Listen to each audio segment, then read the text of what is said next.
What's going on, everybody? I want to do a little video touting the genius that is Leo Fender. I'm wearing my Fender cap. I believe in Fender basses. Uh, Man, this guy was a genius, and he revolutionized electric guitars, electric bass, especially electric bass guitars. Um, he came out with his Fender Precision. Um, I've had several Fender Precisions over the years. I've always gravitated toward the Fender Jazz bass because, in my opinion, it was a little more versatile. Um, but Leo Fender, he created and designed the Fender Precision bass, jazz bass, Fender Telecaster bass, the just all these. Well, those three were just. Well, I'll put it this way: the Telecaster is a Telecaster, but the Fender Jazz and the Fender Precision was just that's it. And everything that's out there has a little bit of influence from Leo Fender. I mean, it's all those basses out there. They got a little bit of something. I mean, I know some of y'all can argue the fact, oh, come on, man, a Rickenbacker is nothing like a Fender. And I get it. There are basses on the market that's nothing like a Fender, but I'm just talking about the influence. Leo Fender he was just amazing. There are probably other basses that you guys can say, you say like an Ibanez SR series, or how was that influence like a Fender, whatever. I get it, but you can have all those other basses out there. Nobody has sold more basses than Fender. You can forget that. And as far as the recordings are concerned, just go back over time. I guarantee more soul, R&B, blues, jazz, pop, funk, disco, um, neo soul, rap, hip hop. Just folk music, country, you name it. I guarantee nobody has recorded and sold more records with bass on them than Fender products. Um, Again, the Fender basses, Leo Fender, just. Then he came along with the Musicman, and they just. Then after that, he came out with the G&L. And the G&L never really became what it could have been because a lot of people didn't even understand it. I had a G&L 1000. I didn't understand what it was I had. I didn't understand how I was able to go from parallel to series and all the. I bought the bass used, and I really didn't understand the nuances of it. That bass was way ahead of its time. But I want to demonstrate a little bit the tone and the versatility of these basses. I don't have a G&L anymore, but I got the Sterling by Musicman Ray 34 CA, which the CA stands for Classic Active. It's styled after the 7, I think it's the 77 or 78 model Stingray, and this is a jazz bass that I kind of put together and made my own Frankenstein, made that sucker come alive. It's a one of one, and this bass here is just super nasty, but I'll tell you all about it. Let's see. This bass here is actually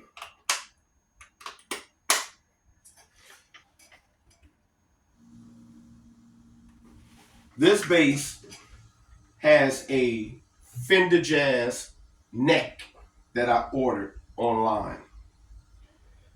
And then it has a Squire, which Squire is made by Fender.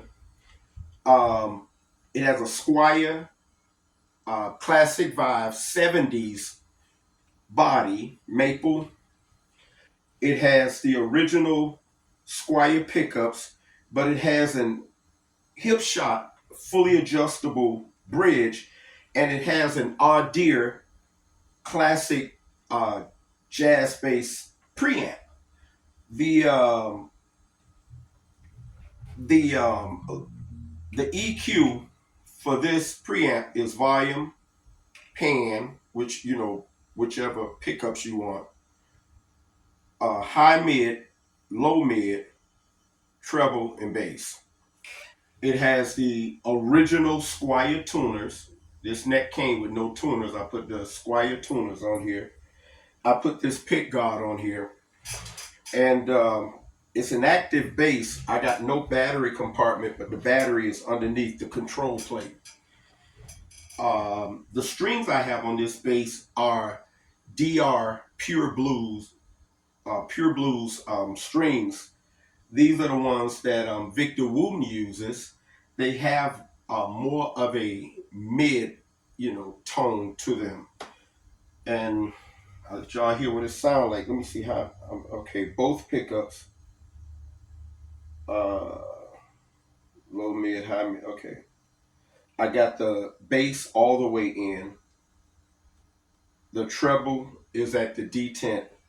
High mid is at the detent. Low mid is about halfway from off to the detent.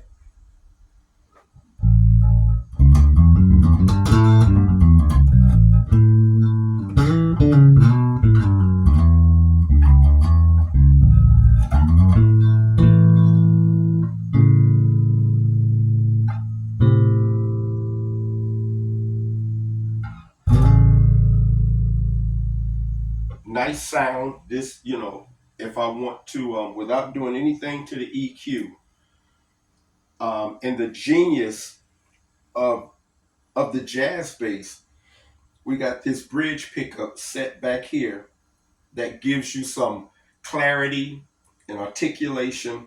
We got this neck pickup, even though it's not right up by the neck, but it's strategically placed between the bridge and the neck. Where if I took if I came off the bridge pickup, I'll still have enough richness and everything that I can play anything I want, because if I needed more clarity, and I'll show you, I'm gonna go all the way to just the front pickup. And this is what you got.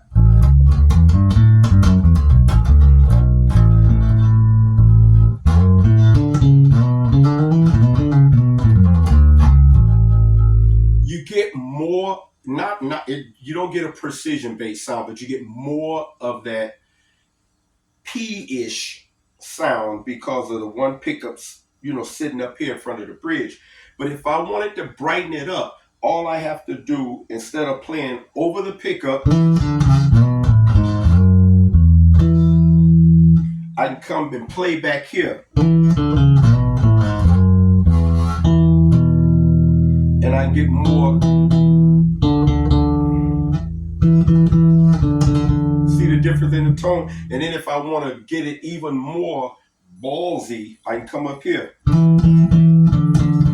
So look at the 3 different tones out of this bass just by hand placement. So we got right over the pickup, and then I go back here. See how much thinner but tighter the sound is, and then you come up here, got a little more oomph to it. So it's just the versatility. If I go all the way back to the back pickup,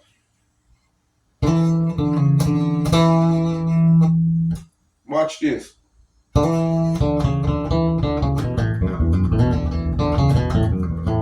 See how tight that sound is? Come up here in the middle.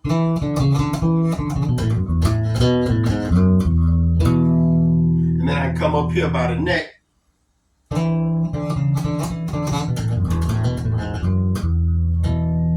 and it's got a little bit more oomph to it. So that's just the versatility, and that's just two different little things. But I can do, now that's just a really nice tight sound.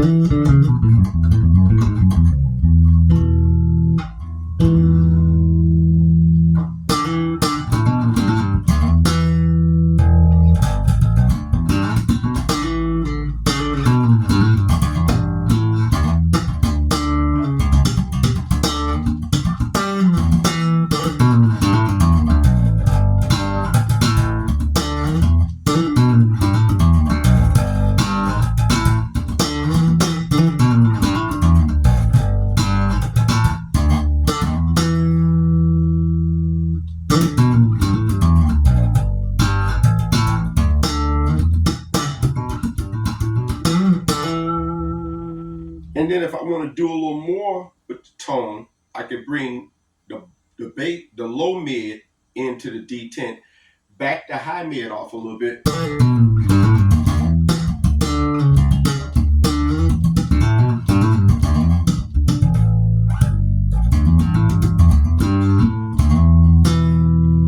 And you get more, it's not that it's not active, but you get more of that non-active.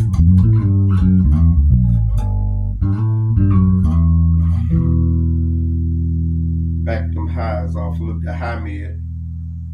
Add a little more low mid.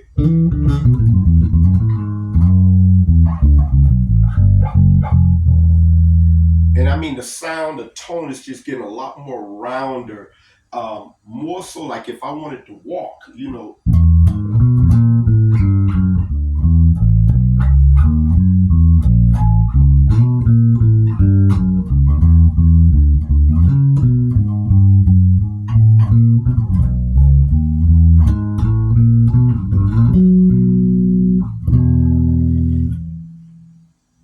I put the low mid all the way in.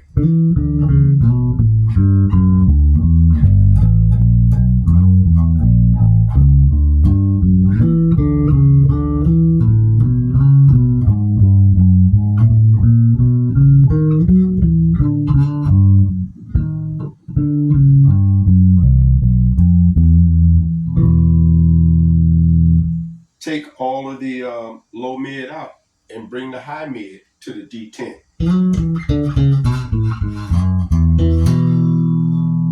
Bring the high mid all the way in.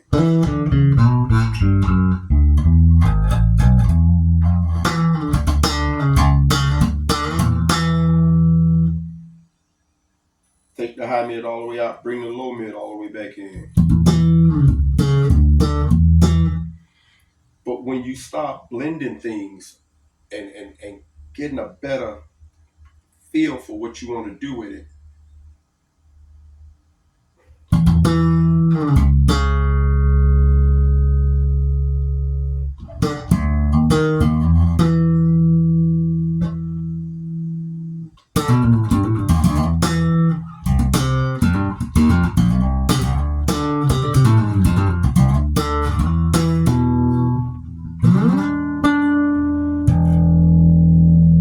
so there's so much to do with the jazz. You can do a lot of things.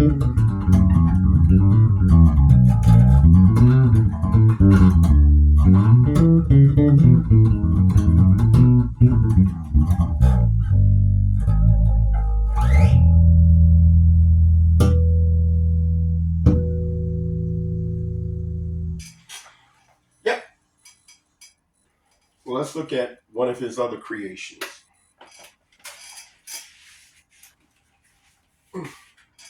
Now, people say that a Musicman is a one-trick pony. And let me check something real quick. Yeah, we still rolling. I was wondering if we were still rolling.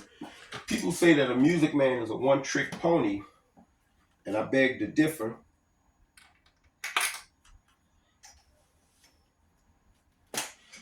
Oh, come on. Now that last bass, as you can see, it has a maple neck, maple body. It has what's considered a tinted maple neck. That's why the neck looks a little darker, a little more yellowed than the rest of it. This has a tinted maple neck. It has an ash body, and it's what they consider a slab. It's made out of one piece of wood. This body has three different pieces, made out of three different pieces of wood. This is a slab. It has no belly cut, no arm relief. It's just a, just a slab body. And it's got the Sterling by Musicman tuners, Sterling by Musicman bridge, Sterling by Musicman humbucking pickup. This bass has single core pickups, and they are the Squier original pickups.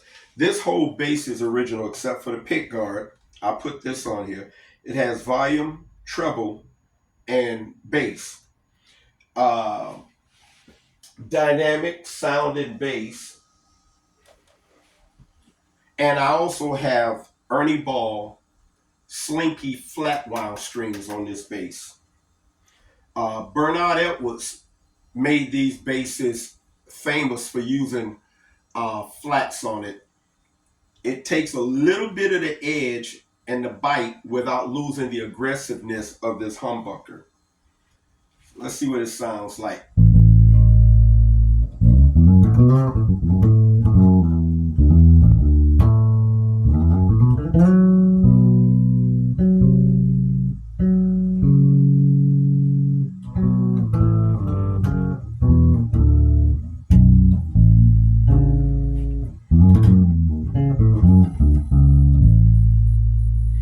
Now, right now I have all the, let's turn everything off, treble and bass.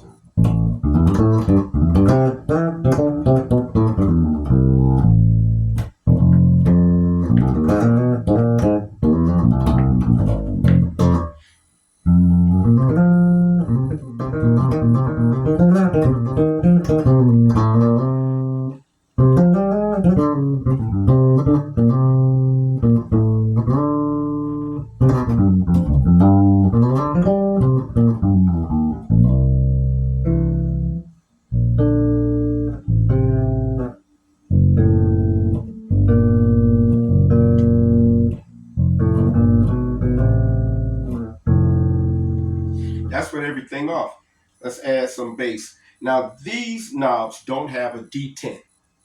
They're just all the way on or off, like the old days with the tone knob. So let's try to figure out where halfway is, about there on the bass, and let's add bass. And as you can see, with these flats,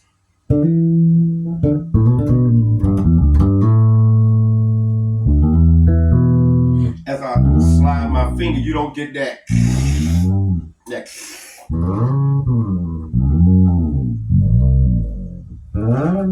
It's just whatever you're getting out of the strings. You don't hear all that, as I rub my hands across them. I rub my nails across it. I got to really dig in.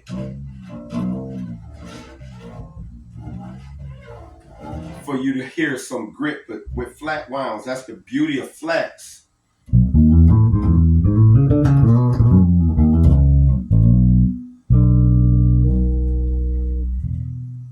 Let's bring the treble about halfway in.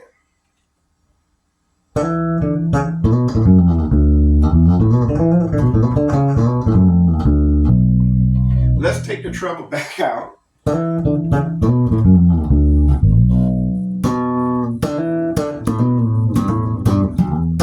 wanted you to hear it without the treble.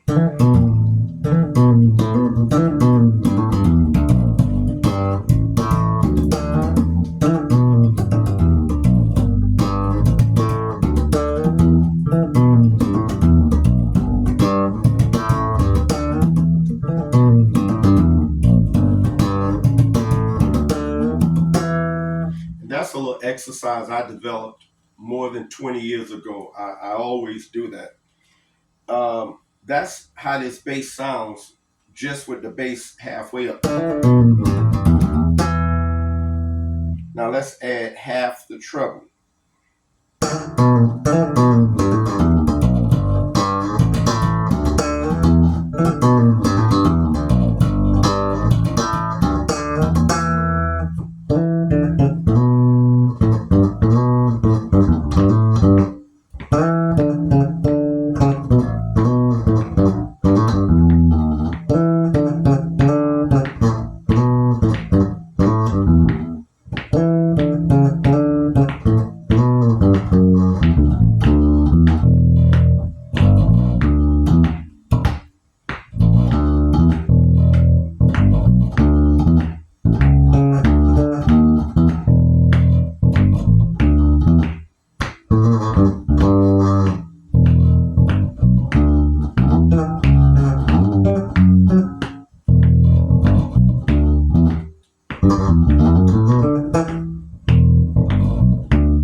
So that's with the treble halfway up. Now let's go all the way on the bass, halfway off on the bass, all the way on the bass.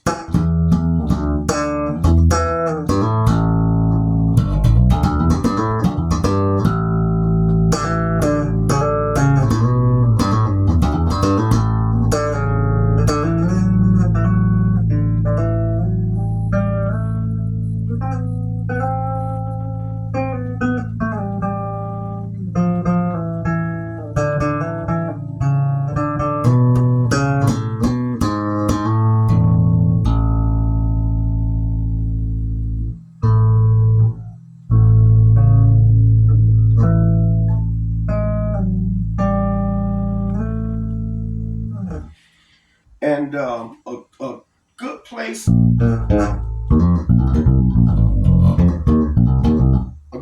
for me, I'll probably add a little more treble.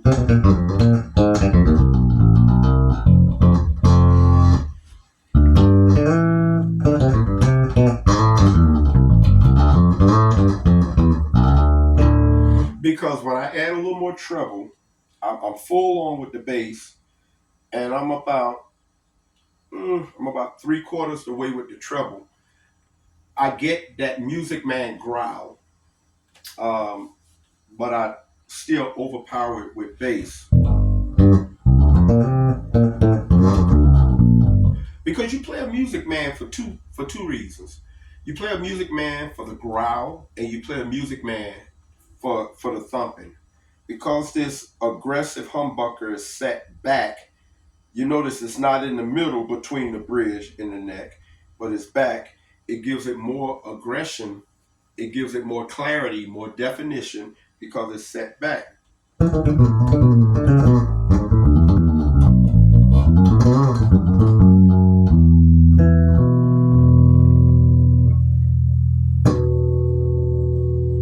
it's what it do.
Music Man. Indeed, Leo Fender was a genius. Indeed, indeed, indeed.